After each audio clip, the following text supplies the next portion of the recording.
আপনাদের সকলকে স্বাগত জানাই ইউনিক ব্রডকাস্ট ইউটিউব চ্যানেলে। আমি আব্দুস সাত্তার। আমি সম্ভবত 1977-78 সালের ঘটনাটা হবে। আমি হয়তো মনে হয় এরকমই ক্লাস 6 থেকে 7-এ উঠেছি। চৈত্রের শেষের দিকের ঘটনা। আমি ওই টাইমটা 12:30-1টা হবে দুপুর। তো আমি রাস্তা দিয়ে আসছি সাইকেলে।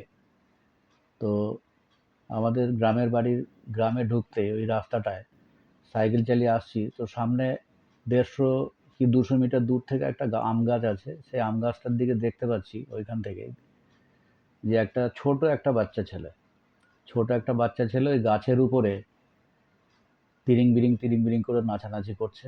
একদম একদম টপে, একদম উপরে। গাছটা যদি এইরকম গাছটা হয়ে থাকে একদম টপ ফ্লোরে, একদম টপ, একদম মগডাল যেটাকে বলে, একদম গাছের উপরে।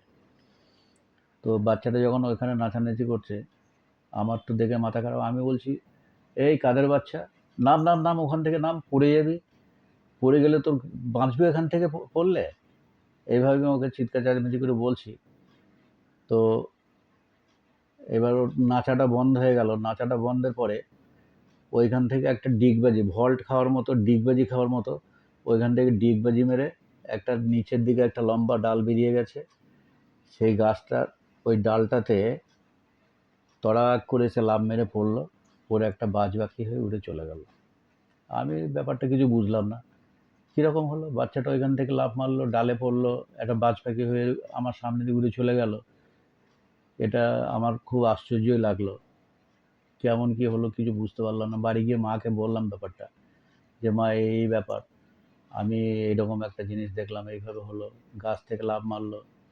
তো মা বললো কোন জায়গাটায়? আমি বললাম ওই যে আমাদের পাড়ায় ঢুকতে যে রাস্তার ধারে যে বড় আম গাছটা আছে ওই গাছটার ওখানে। মা সেরকম কিছু গুরুত্ব না দিয়ে আমাকে বলল যে না ঠিক আছে, ও সব কিছু না, ও কিছু হবে না। তবে ওটা আমার মাথায় প্রায় ঘোরাফেরা করতো। অনেকে এই গল্পটা শুনিয়েছিলাম। তো আমি এখন বুঝতে পারি যে ওটা হয়তো ভূত ছিল, মনে হয় যেন ভূতই ছিল।